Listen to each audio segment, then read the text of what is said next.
os pets. Evolução de pets. Eu vou colocar nesse vídeo hashtag 2pets. Ou pets, hashtag 2pets, evolução.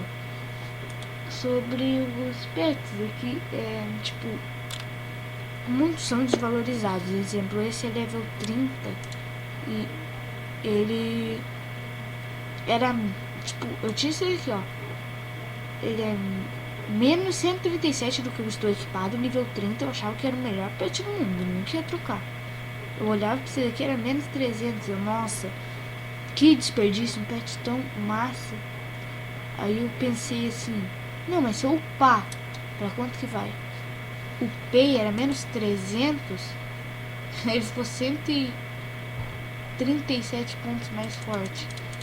Esse Charlie que eu tô upando, ele era menos 250, agora tá 274, 234. E ele pode aumentar, tipo, bem mais. Se eu fiz as contas, quando chegar no nível 30 ele vai ficar 100 pontos, 100 e pouquinhos pontos a mais que eu estou equipado. Outra dica é a segunda skill ou habilidade do seu pet. A sua inteligência básica aumentada em 10%. Se liguem que o meu cérebro, ele dá 461. Vamos lá, cérebro, no inteligência, né? Acompanhante, ele dá 661. Ele dá 200 pontos a mais. Com essa habilidade aqui, ó. Garoto esperto. A sua inteligência básica aumentada em 10%. Tem o garoto esperto. Tem...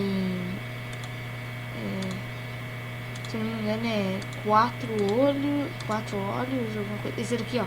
Pega o bastão, aumenta em 10% míssil. Aqui, ó.